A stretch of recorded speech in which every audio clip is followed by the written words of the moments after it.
kailangan natin mapagnilayan. Pagbibigay. Naranasan mo na ba na magbigay? Yung tinatawag natin pagiging generous. Naranasan mo na ba? Panginoon, ituro mo landas ng pagmamahal. Maging bukas ang palad sa pagtulong sa kapwa ko. Turuan mo sarili ko'y ialay para sa'yo. Tulungan mo maglingkod sa'yo. Hirap may danasin mo. Sapagkat tanging sa kapwa lang makikita pag-ibig mo. At sa paglilingkod may saya sa puso ko. Sa panahong ito ng pandemya, marami ang nagsi-self-proclaim, pero yung tunay na pagbibigay ay yung ibinigay sa iyo ng Diyos na hindi ka natatakot na ibigay sa iba. Panginoon, ituro mo landas ng pagmamahal. Maging bukas ang palad sa pagtulong sa kapwa ko. Turuan mo sarili ko'y ialay para sa'yo. Tulungan mo maglingkod sa'yo. Hirap may dana. Baka ang magpapasaya sa iyo ay yung maibahagi sa iba, maipamigay mo sa iba, yung inaakala mong magpapasaya sa iyo. Pag-ibig mo at sa paglilingkod may saya sa puso ko. Sapagkat tanging sa kapwa lang makikita pag-ibig mo. At sa paglilingkod may saya at sa paglilingkod may saya. Kasi sa tanging sa pagbibigay natin ng pusa, ng maluwag sa kalooban, doon natin mararamdaman yung saya, yung sarap at ligaya na nagbibigay. Kahit umabot pa na tayo mismo makaranas ng kawalan. Orasyo Imperata para sa proteksyon laban sa COVID-19. Mahabagin at mapagmahal na Ama, nagsusumamo kami sa inyo upang hilingin ang inyong patnubay laban sa COVID-19 na nagpapahirap sa marami at kumitil na ng maraming buhay. Tunghayan ninyo kami ng may pagmamahal at ipag-adya kami ng inyong mapaghilom na kamay mula sa takot sa karamdaman at kamatayan. Itaguyod ninyo kami sa pag-asa at patatagin mo ang aming pananampalataya. Nagpapasalamat kami sa mga bakunang naisulong sa patnubay ng inyong mga kamay. Pagpalain ninyo ang aming mga pagsisikap na mawakasan ang pandemya sa aming bayan sa pamamagitan ng mga bakuna. Maging tapat nawa sa kanilang tungkulin ang mga taong nangangasiwa sa pagbabahagi at pagtanggap ng mga bakunang ito nang maging lubusang ligtas na ang lahat sa malulubha at nakamamatay na epekto ng virus na ito. Gabayan ninyo ang mga dalubhasang na atasan na tumuklas ng higit pang mga lunas at paraan upang ihinto ang paglaganap nito. Patnubayan ninyo ang mga lumilingap sa may sakit, nang malaki pa ng husay at malasakit ang kanilang pagkalinga. Pagkalooban ninyo sila ng kalusugan sa isip at katawan, katatagan sa kanilang paninindigang maglingkod, at ipagsanggalang ninyo sila sa karamdaman. Itinataas namin ang mga nagdurusa, makamtan nawa nila ang mabuting kalusugan. Lingapin niyo rin ang mga kumakalinga sa kanila. Pagkamitin ninyo ng kapayapaang walang hanggan ang mga pumanaw na. Pagkalooban ninyo kami ng biyaya na magtulong-tulong tungo sa ikabubuti ng lahat. Pukawin sa amin ang pagmamalasakit sa mga nangangailangan. Sa pagdamay at malasakit namin sa bawat isa, malampasan nawa namin ang krisis na ito at lumago sa kabanalan at pagbabalik loob sa iyo. Hinihiling namin ito sa pamamagitan ni Hesukristo na nabubuhay at nagaharing kasama ninyo at ng Espiritu Santo, iisang Diyos, magpa sa walang hanggan. Amen.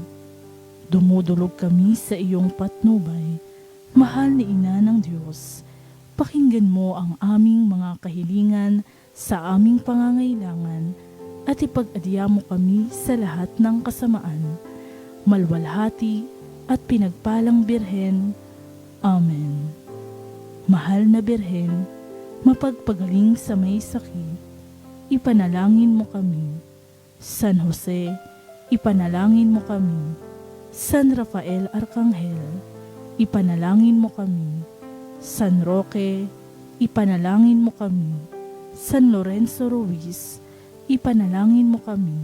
San Pedro Calungsod, ipanalangin mo kami.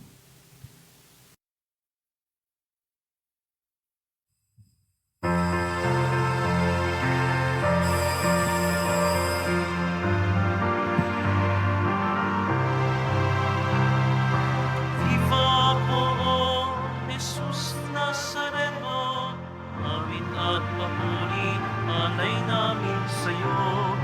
Tingin ang dalangin at pagsamo, gabayan mo. Viva poong Jesus Nazareno.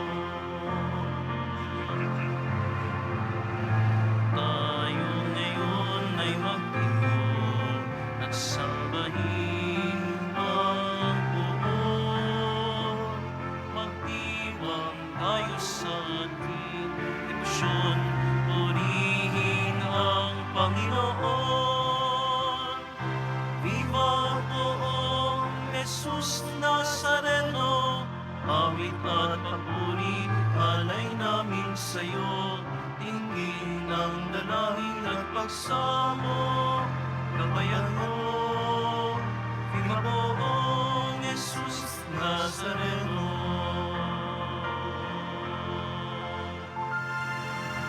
Sa ngalan ng Ama at ng Anak at ng Espiritu Santo, Amen. ang pagpapala ng ating Panginoong Hesukristo, ang pag-ibig ng Diyos Ama, at ang pagkikipagkaisa ng Espiritu Santo, naway sumainyong lahat. At sumaiyo rin. Mga kapatid, tinipon tayo bilang kaanib na angkan ng Diyos, kaya dumulog tayo sa maawaing Panginoong nagpapatawad ng lubos. Sinugong tagapagpagaling sa mga nagsisisi, Panginoon, kaawaan mo kami. Panginoon, kaawaan mo kami.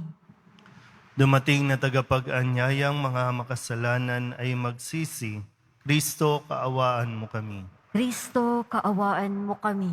Nakaluklok ka sa kanan ng Diyos Ama para ipamagitan kami. Panginoon, kaawaan mo kami. Panginoon, kaawaan mo kami.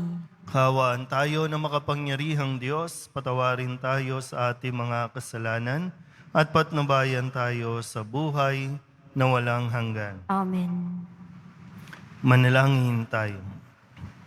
Ama naming makapangyarihan, lakas loob ka naming tinatawagan, sa ngalan mo Ama naming banal. Sa kalooban namin ay panahanin mong lubos ang iyong espiritong sa aming kumukupkob upang sa lupaing ipinangako kami makapasok. Sa pamamagitan ni Jesucristo kasama ng Espiritu Santo, magpasawalang hanggan. Amen. Pagbasa mula sa aklat ni Josue. Noong mga araw na iyon, tinipon ni Josue sa Siquem ang lahat ng lipi. Pagkatapos, tinawag niya ang matatanda, ang mga hukom, ang mga pinuno, at ang mga tagapangasiwa sa Israel, at sila'y humarap sa Panginoon. Sinabi niya, "Ito ang pinasasabi sa inyo ng Panginoon, ang Diyos ng Israel. Noong una, ang inyong mga ninuno ay nakatira sa kabila ng Ilog Euphrates. Isa sa mga ito, si Tare na ama ni Abraham at Nicanor. Sumamba sila sa ibang Diyos-Diyosan. Tinawag ko si Abraham, buhat sa lupaing iyon, at dinala ko siya at pinatnubayan sa buong kalawakan ng Kanaan. Pinagkalooban ko siya ng maraming inanak at inapo. Naging anak niya si Isaac, at naging anak naman nito si Esau at si Jacob. Ibinigay ko kay Esau ang kaburulan ng Seir bilang bahagi niya. Ngunit si Jacob at ang kanyang mga anak ay nagpunta sa Ehipto. Sinugo ko si Moises at si Aaron, at sa tulong ng mga himalay, pinahirapan ko ng katakot-takot ang mga Ehipsyo. Sa gayong paraan ay hinango ko kayo roon. Inilabas ko sa Ehipto ang inyong mga ninuno at nakarating sa dagat ng mga tambo. Hinabol sila ng mga Ehipsyo at itinaboy papunta sa dagat.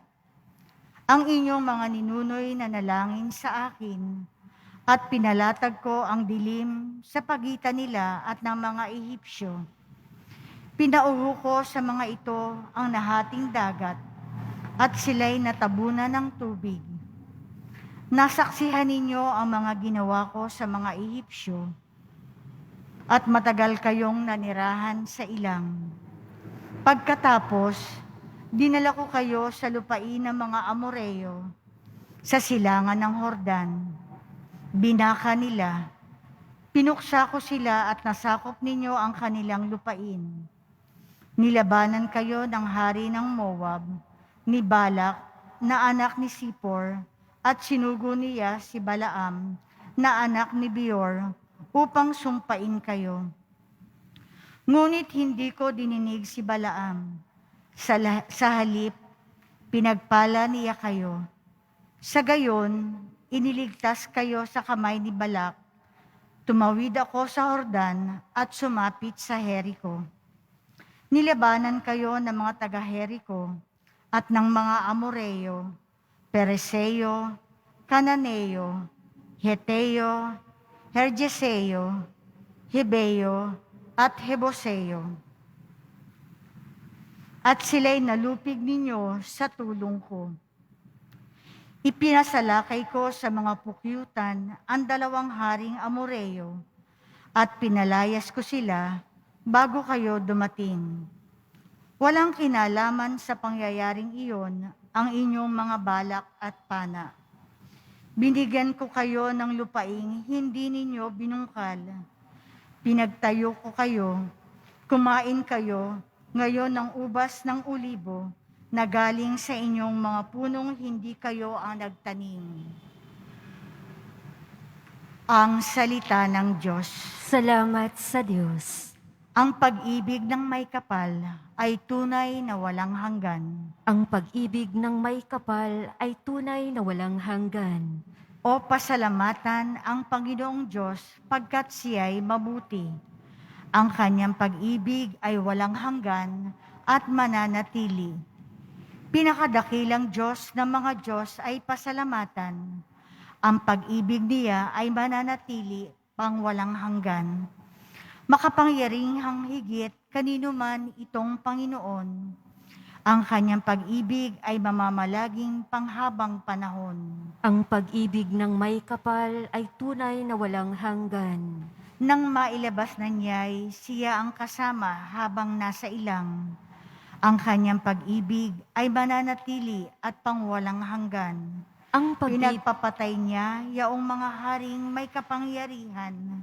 Ang pag-ibig niya ay mananatili at magpawalang hanggan, maging mga haring bantog, noong unay kanyang pinatay.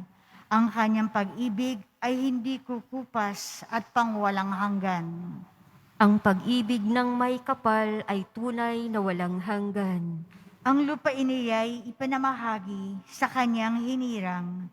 Ang pag-ibig ng Diyos ay mananatili at pangwalang hanggan. Ipamamahagi niya sa Israel ang kanyang mga lingkod. Hindi kumukupas at mananatili ang pag-ibig ng Diyos. Nang tayo'y masakop ng mga kaaway, pinalaya tayo. Ang kanyang pag-ibig ay mananatili, hindi magbabago. Ang pag-ibig ng may kapal ay tunay na walang hanggan.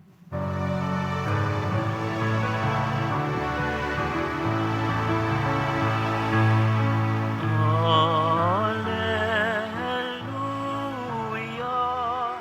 Alleluia,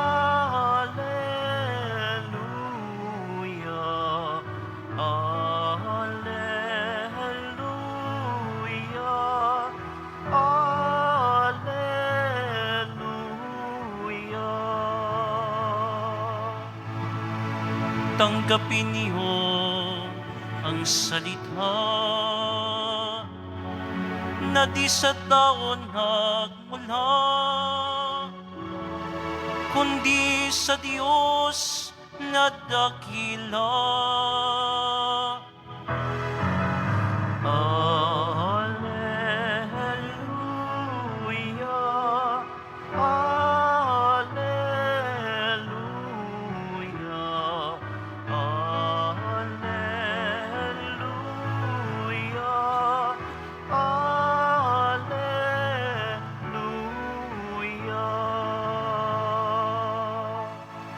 Sumainyo ang Panginoon. At sumaiyo rin. Ang mabuting balita ng Panginoon ayon kay San Mateo. Papuri sa iyo, Panginoon. Noong panahong iyon, may mga Pariseyong lumapit kay Jesus at tinangkang siluin siya sa pamamagitan ng tanong na ito. Naaayon ba sa kautusan na hiwalayan ng lalaki ang kanyang asawa sa kahit anong kadahilanan? Sumagot si Jesus, hindi pa ba ninyo nababasa sa kasulatan na sa pasimulay nilalang sila ng may kapal, lalaki at babae? At sinabing, dahil dito, iiwan ng lalaki ang kanyang ama't ina at magsasama sila ng kanyang asawa at sila'y magiging isa. Kaya't hindi na sila dalawa kundi isa. Ang pinagsama ng Diyos ay huwag paghiwalayin ng tao. Tinanong siya ng mga Pariseyo, bakit iniutos ni Moises na bigyan ng lalaki ang kanyang asawa ng kasulatan sa paghihiwalay bago hiwalayan iyon? Sumagot si Jesus, dahil sa katigasan ng inyong ulo, kaya ipinahintulot ni Moises na hiwalayan ninyo ang inyong asawa. Subalit hindi gayon sa pasimula.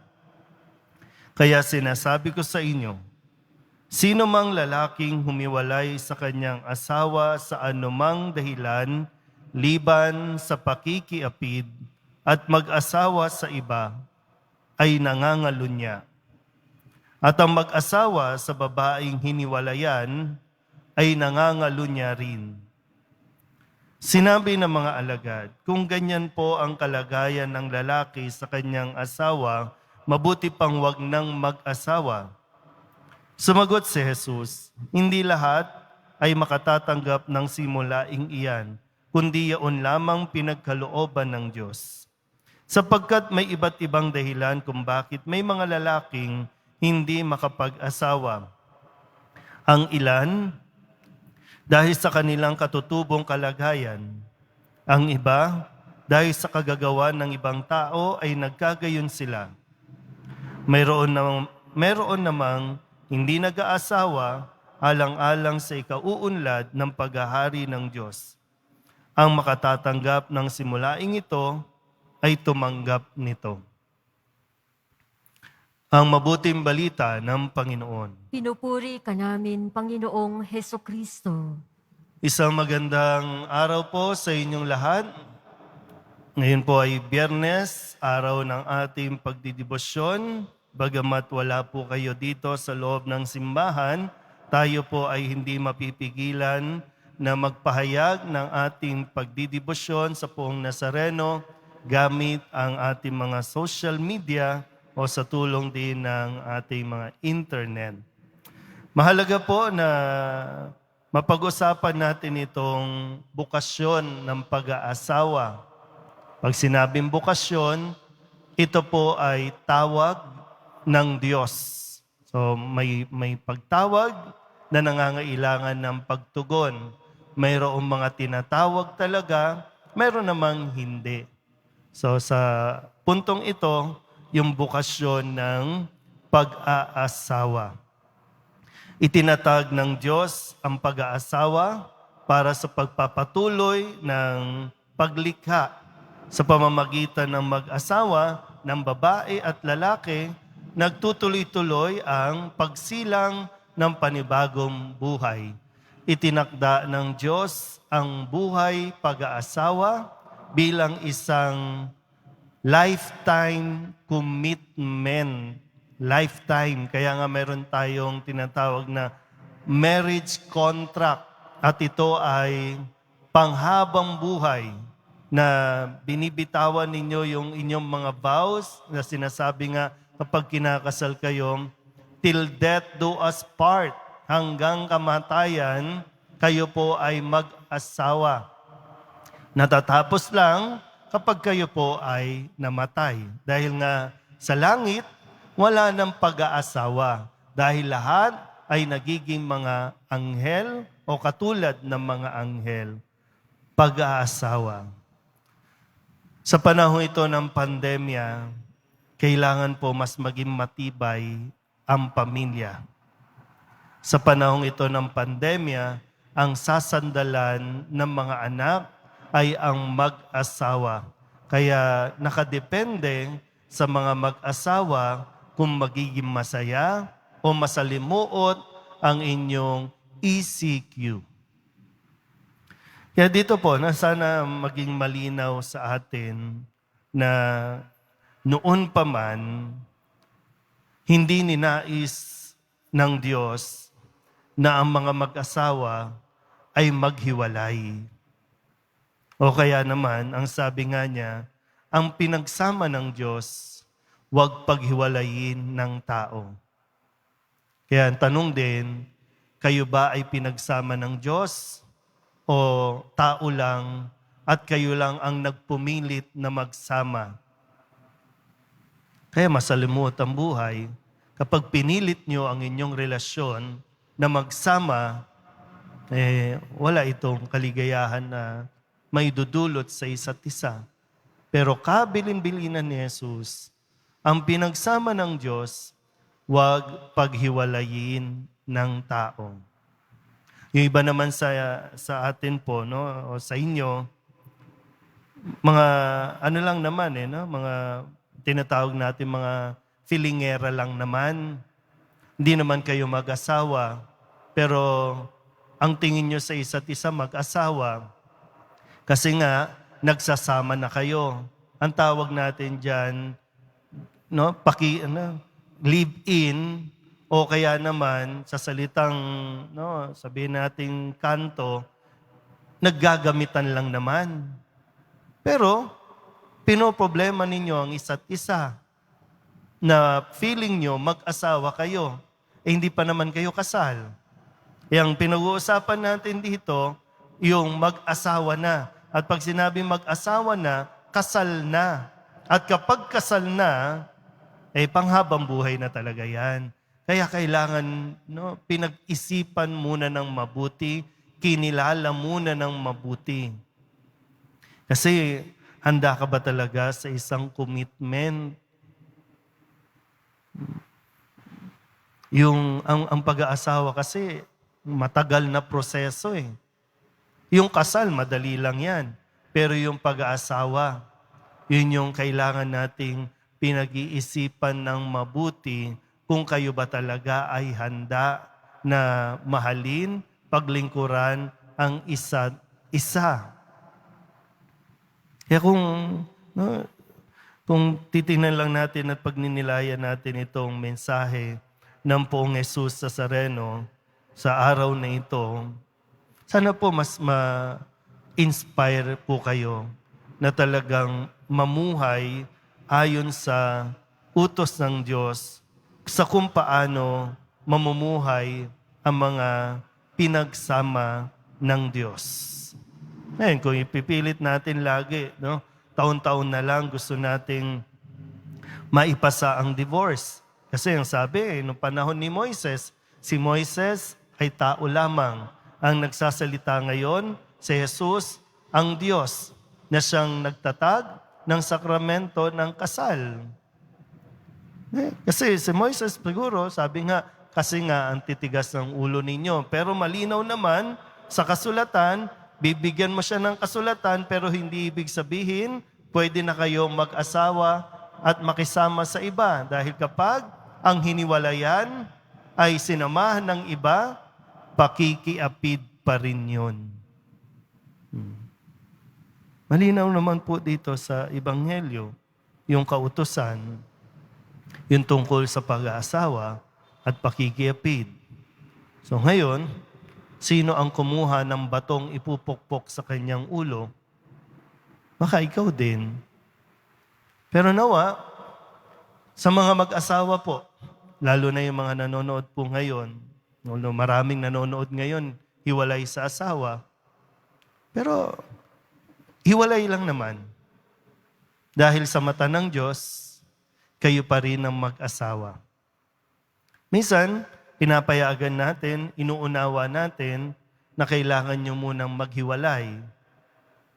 Dahil nga nagkakasakitan kayo, kailangan nyo lang maghiwalay kasi pakiramdam ninyo hindi na kayo nagiging masaya sa isa't isa. Pero hindi ibig sabihin, pinapayagan kayo na maghanap ng iba o kaya naman mag-asawa uli. Kasi kahit kailan nga hindi na. Kapag kinasal ka na, hanggat buhay pa ang asawa mo, mananatiling kayo ang mag-asawa. Kung ipipilit ninyo ang katigasan ng ulo ninyo, alam nyo na ang sagot ni Jesus. Kasi nga, ang tigas ng ulo. Gusto nyo naman maging masaya. Pero, maganda pagnilayan eh. Bakit hindi naging successful?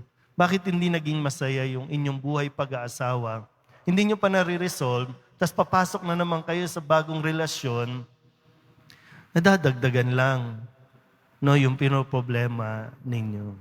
So, pwede rin sa bandang dulo, yan ba talaga kasi ang bukasyon na nais ng Diyos sa inyo? O baka yan lang ay pinilit nyo lang dahil yan ang gusto mo? Kasi sabi nga, at the end of the day, kung ano ang gusto pa rin ng Diyos, ang dapat nating sundin. Nawa, sa lahat ng mga mag-asawa, marami po ang gustong paghiwalayin kayo. Kasi kapag wasak ang mag-asawa, wasak ang pamilya. Nawa, sikapin po ninyo na mas mapagtibay pa ninyo ang inyong pag-aasawa, ang inyong bukasyon bilang mag-asawa. Amen.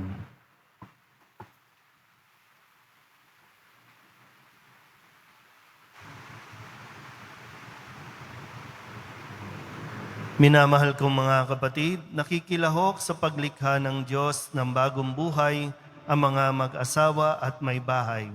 Ialay natin ang ating mga panalangin ngayon para sa mga magulang at mga anak. Ang ating itutugon, Panginoon, punuin mo ng iyong pag-ibig ang aming mga tahanan. Panginoon, punuin mo ng iyong pag-ibig ang aming mga tahanan. Ang simbahan naway tunay na maituro sa kanyang mga miyembro ang totoong dangal ng kasal at tulungan ang mga mag-asawa na manatiling magkasama sa banal nilang buhay may asawa. Manalangin tayo.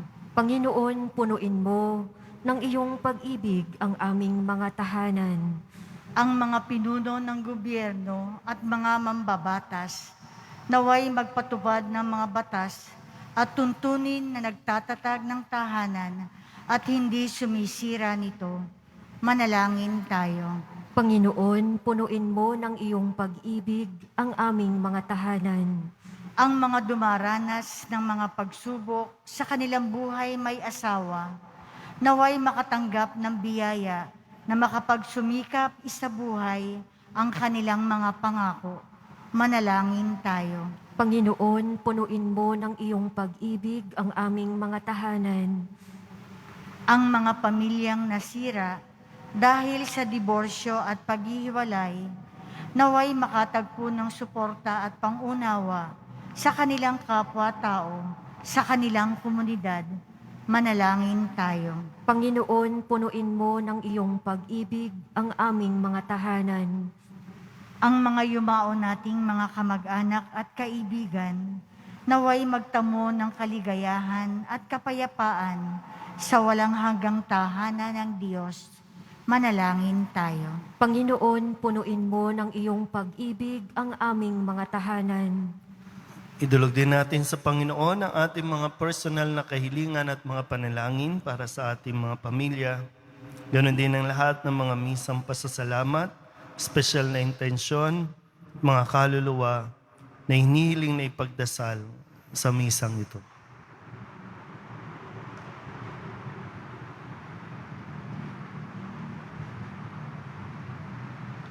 Ang lahat ng ito inihiling namin sa ngalan ni Kristo, ang aming Panginoon. Amen.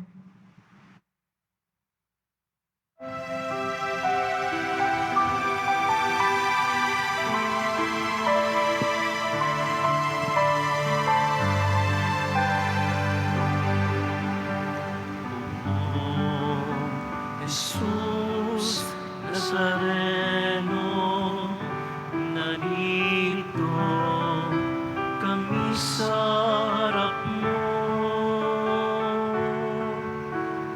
Alak at tinapay alay namin sa'yo, mula sa tangkay ng ubas at putil ng trigo, upang maging dugo't katawan mo. Manalangin kayo mga kapatid upang paghahain natin ang kalugdan ng Diyos sa mga makapangyarihan. Tanggapin nawa ng Panginoon itong paghahain sa iyong mga kamay, sa kapurihan niya at karangalan, sa ating kapakinabangan at sa buong sambayanan niyang banal. Ama naming lumikha, kalugdan mo ang mga alay ng iyong sambayanan. Ang ipinagmagandang loob mong ibigay sa amin upang maihain ay siya nawang gumanap ng iyong ginagawa upang kami tubusin. Sa pamamagitan ni Jesucristo kasama ng Espiritu Santo, magpasawalang hanggan. Amen. Sumainyo ang Panginoon. At sumaiyo rin. Itaas sa Diyos ang inyong puso at diwa. Itinaas na namin sa Panginoon. Pasalamatan natin ang Panginoong ating Diyos. Marapat na siya ay pasalamatan. Ama naming makapangyarihan, tunay nga marapat na ikaw ay aming pasalamatan.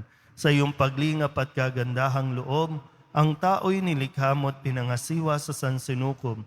Sa hangad mong siya'y iwastong lubos, siya'y pinagdusa mo sa kanyang pagtalikod.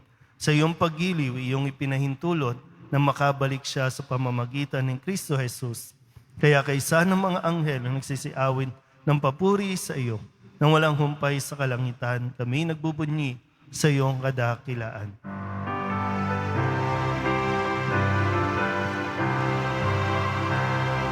Banal ka, buong may kapal, banal ang iyong pangalan, banal ang iyong kaharian,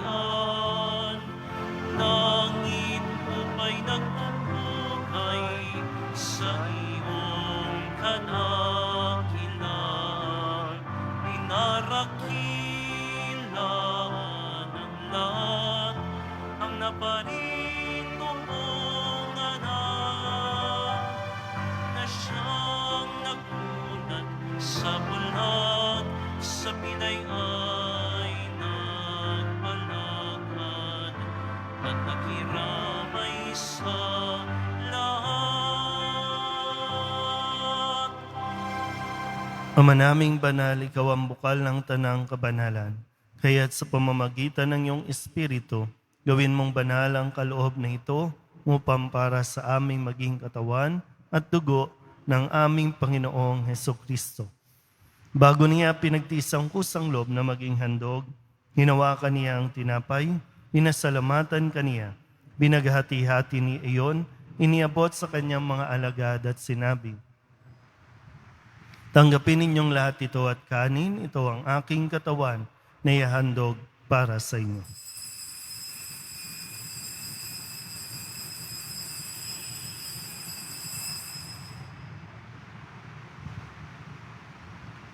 Gayun din naman, nang matapos ang hapunan, hinawakan niya ang kalis, muli kaniyang pinasalamatan. Iniabot niya ang kalis sa kanyang mga alagad at sinabi, "Tanggapin ninyong lahat ito at inumin. Ito ang kalis ng aking dugo, ng bago at walang hanggang tipan. Ang aking dugo na ibubuhos para sa inyo at para sa lahat, sa pagpapatawad ng mga kasalanan. Gawin ninyo ito sa pag-alaala sa akin."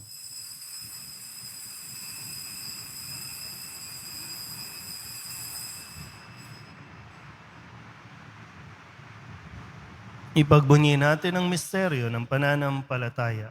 Si Kristo'y namatay, si Kristo'y nabuhay, si Kristo'y babalik sa wakas ng panahon. Ama, ginagawa namin ngayon ang pag-alaala sa pagkamatay at muling pagkabuhay ng iyong anak, kaya tiniaalay namin sa iyo ang tinapay na nagbibigay buhay at ang kalis na nagkakaloob ng kaligtasan.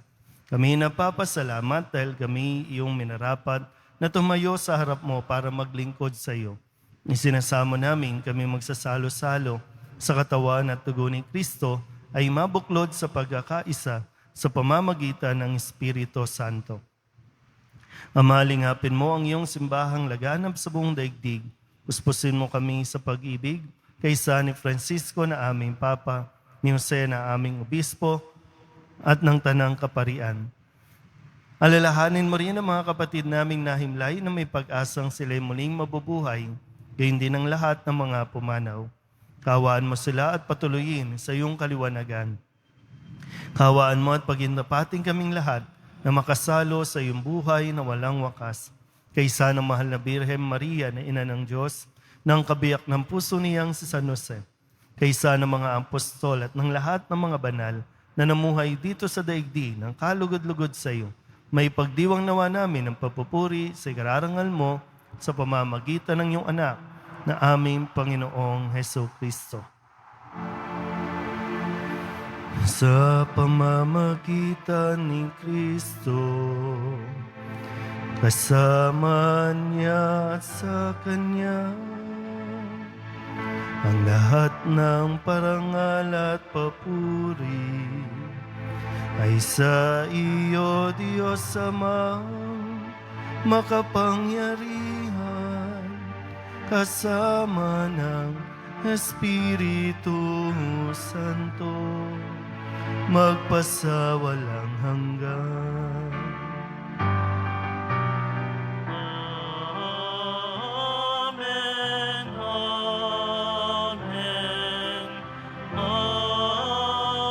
amen, amen. Buong kababaang loob tayong tumawag sa ating Panginoon ng Ama namin. Ama namin, Sumasalangit ka, sambahin ang ngalan mo, mapasa amin ang kaharian mo, sundin ang loob mo dito sa lupa para nang sa langit. Bigyan mo kami ngayon ng aming kakanin sa araw-araw at patawarin mo kami sa aming mga sala para nang pagpapatawad namin sa nagkakasala sa amin. At huwag mo kaming ipahintulot sa tukso at iadya mo kami sa lahat ng masama. hinihiling namin kami iadya sa lahat ng masama pagkalooban ng kapayapaan araw-araw, iligtas sa kasalanan at ilayo sa lahat ng kapahamakan. Samantalang aming pinananabikan ang dakilang araw ng pagpapahayag ng tagapagligtas naming si Hesu Kristo. Sapagkat iyo ang kaharian at ang kapangyarihan at ang kapurihan, magpakailanman. Amen. Panginoong Hesu Kristo, sinabi mo sa iyong mga apostol, kapayapaan ang iniiwan ko sa inyo, aking kapayapaan ang binibigay ko sa inyo. Tunghayan mo ang aming pananampalataya at huwag ang aming mga pagkakasala. Pagkalooban mo kami ng kapayapaan at pagkakaisa ayon sa iyong kalooban, kasama ng Espiritu Santo, magpasawalang hanggan. Amen. Ang kapayapaan ng Panginoon ay laging sumainyo. At sumaiyo rin. Magbigayan po tayo ng kapayapaan sa isa't isa. Kordero ng Diyos na nag-aalis ng mga kasalanan na sanlibutan, maawa ka sa amin. Kordero ng Diyos na nag-aalis ng mga kasalanan ng sanlibutan, maawa ka sa amin. Kordero ng Diyos na nag-aalis ng mga kasalanan ng sanlibutan, ipagkaloob mo sa amin ang kapayapaan.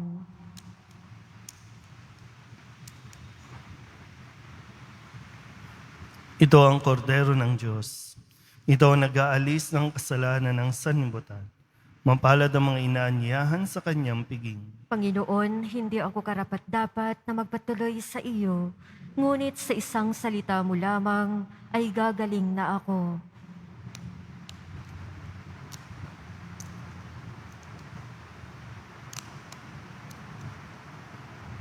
Katawan ni Kristo, Amen.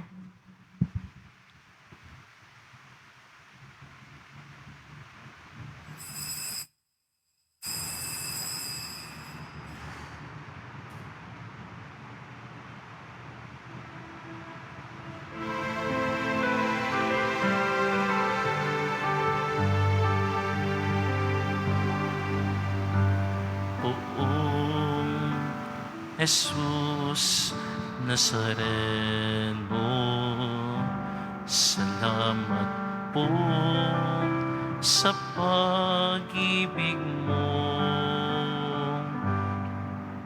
Ang buhay mo'y inialay, sa krus ay namatay, upang kami ay mabuhay.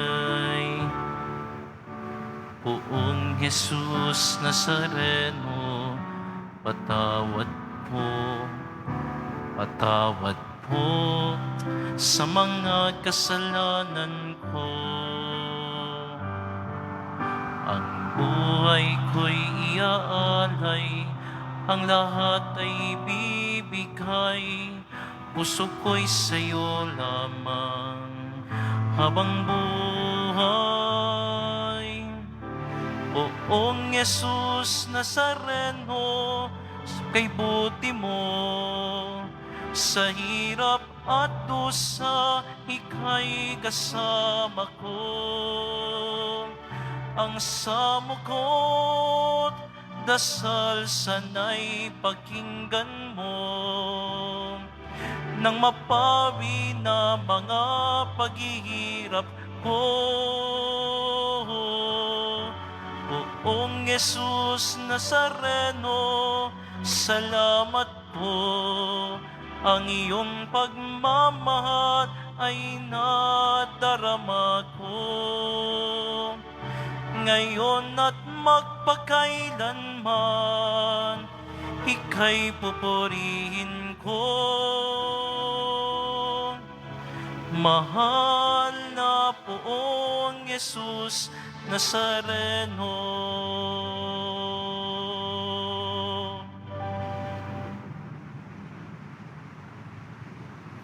manalangin tayo. Ama naming mapagmahal, ang pakikinabang namin sa piging na banal ay magdulot nawa sa amin ng kaligtasan at magtanghal sa amin sa luningning ng iyong katapatan sa pamamagitan ni Jesucristo kasama ng Espiritu Santo magpasawalang hanggan. Amen. Panalangin kay San Roque.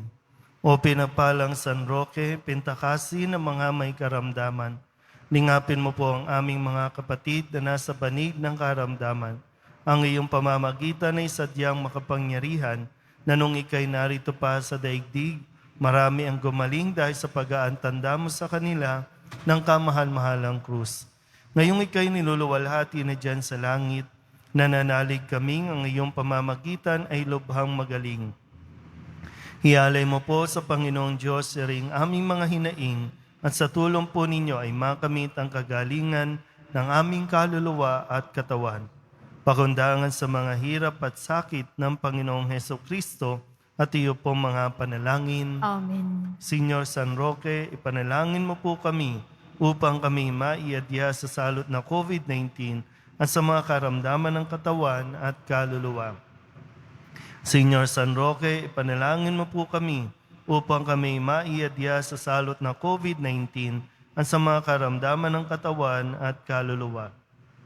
Senyor San Roque, ipanalangin mo po kami upang kami maiadya sa salot na COVID-19 at sa mga karamdaman ng katawan at kaluluwa.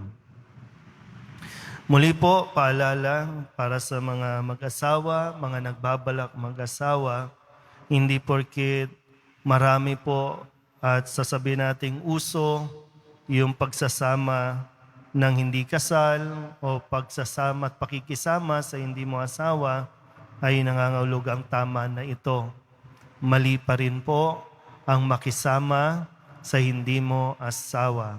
At wala sa kagustuhan ng Diyos, sa plano ng Diyos, na ang mga mag-asawa ay maghiwalay. Sumainyo ang Panginoon.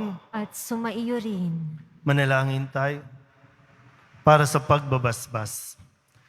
Mahal na po ang Jesus Nazareno, inihayag mo sa pamamagitan ng krus ang walang maliw na pag-ibig ng Diyos sa sangkatauhan. Pakinggan mo ang kahilingan ng iyong angkan na nagsusumamo sa iyo. Makamtanawa nila ang iyong katugunan at tanggapin ang kasagutan na may utang na loob na tinatanaw. Basbasan din po ninyo ang kanilang mga imahin at dasalan. Sa pamamagitan ng bendisyon na ito, naway maalala nila ang mga pangako nila noon sa binyag na ikaw ang kanilang ibigin at paglilingkuran bilang Panginoon magpasawalang hanggan. Amen. At pagpalain kayo ng makapangyarihang Diyos, Ama at Anak, Espiritu Santo. Amen. Tapos sa banal na misa, humayo tayo sa kapayapaan ni Kristo. Salamat sa Diyos. Magandang araw po.